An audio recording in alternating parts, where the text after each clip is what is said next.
Chapter 4. The Esoteric Theory of Breath. The science of breath, like many other teachings, has its esoteric or inner phase as well as its exoteric or external. The physiological phase may be termed the outer or exoteric side of the subject, and the phase which we will now consider may be termed its esoteric or inner side. Occultists in all ages and lands have always taught, usually secretly to a few followers, that there was to be found in the air a substance or principle from which all activity, vitality, and life was derived. They differed in their terms and names for this force, as well as in the details of the theory, but the main principle is to be found in all occult teachings and philosophies, and has for centuries formed a portion of the teachings of the Oriental yogis. In order to avoid misconceptions arising from the various theories regarding this great principle, which theories are usually attached to some name given the principle, we in this work will speak of the principle as prana, this word being the Sanskrit term meaning absolute energy. Many occult authorities teach that the principle which the Hindus term prana is the universal principle of energy or force, and that all energy or force is derived from that principle, or rather is a particular form of manifestation of that principle. These theories do not concern us in the consideration of the subject matter of this work, and we will therefore confine ourselves to an understanding of prana as the principle of energy exhibited in all living things, which distinguishes them from a lifeless thing. We may consider it as the active principle of life, vital force, if you please. It is found in all forms of life, from the amoeba to man, from the most elementary form of plant life to the highest form of animal life. Prana is all-pervading. It is found in all things having life, and as the occult philosophy teaches that life is in all things, in every atom, the apparent lifelessness of some things being only a lesser degree of manifestation, we may understand their teachings that prana is everywhere, in everything. Prana must not be confounded with the ego, that bit of divine spirit in every soul around which clusters matter and energy. Prana is merely a form of energy used by the ego in its material manifestation. When the ego leaves the body, the prana, being no longer under its control, responds only to the orders of the individual atoms or groups of atoms forming the body.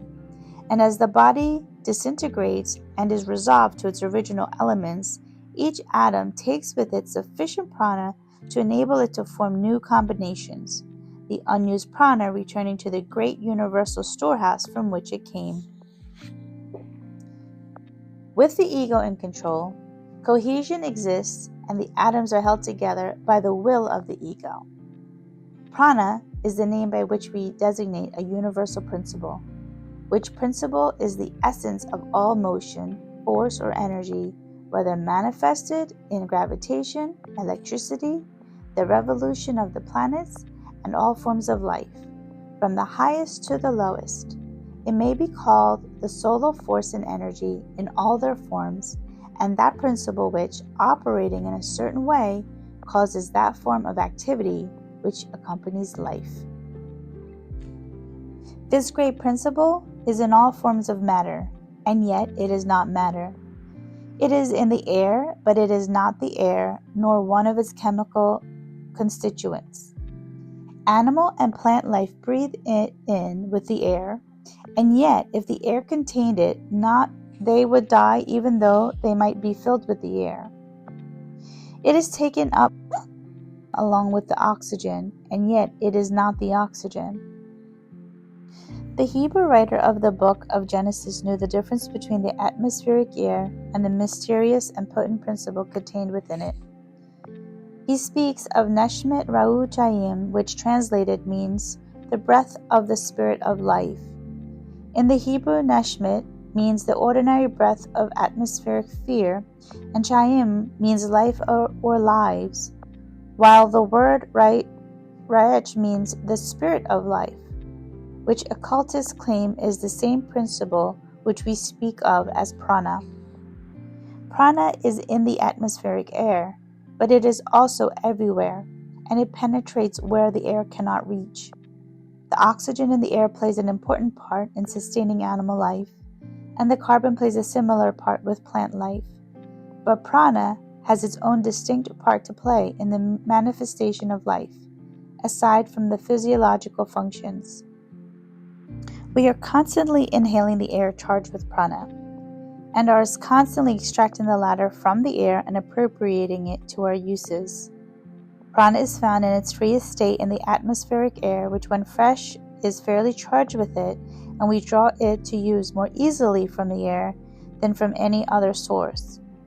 In ordinary breathing, we absorb and extract a normal supply of prana, but by controlled and regulated breathing, generally known as yogi breathing, we are enabled to extract a greater supply, which is stored away in the brain and nerve centers to be used when necessary.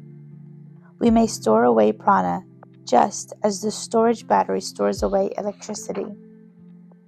The many powers attributed to advanced occultists is due largely to their knowledge of this fact and their intelligent use of this stored-up energy.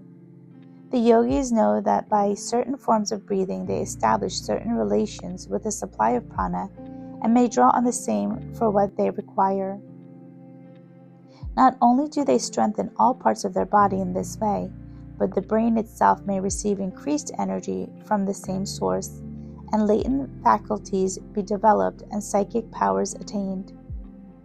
One who has mastered the science of storing away prana, either consciously or unconsciously, often radiates vitality and strength which is felt by those coming in contact with him, and such a person may impart the strength to others and give them increased vitality and health. What is called, quote, magnetic healing is performed in this way, although many practitioners are not aware of the source of their power. Western scientists have been dimly aware of this great principle with which the air is charged, but finding that they could find no chemical trace of it or make it register on any of their instruments, they have generally treated the Oriental theory with disdain. They could not explain this principle and so denied it. They seem, however, to recognize that the air in certain places possesses a greater amount of, quote, something, and sick people are directed by their physicians to seek such places in hopes of regaining lost health. The oxygen in the air is appropriated by the blood and is made use of by the circulatory system. The prana in the air is appropriated by the nervous system and is used in its work. And as the oxygenated blood is carried to all parts of the system, building up and replenishing, so is the prana carried to all parts of the nervous system, adding strength and vitality. If we think of prana as being the active principle of what we call, quote, vitality, we will be able to form a much greater idea of what an important part it plays in our lives. Just as is the oxygen in the blood used up by the wants of the system, so the supply of prana taken up by the nervous system is exhausted by our thinking, willing, acting, etc., and in consequence, constant replenishing is necessary. Every thought, every act, every effort of the will, every motion of a muscle uses up a certain amount of what we call nerve force, which is really a form of prana. To move a muscle, the brain sends out an impulse over the nerves, and the muscles contracts, and so much prana is expended. When it is remembered that the greater portion of prana acquired by man comes to him from the air inhaled, the importance of proper breathing is readily understood.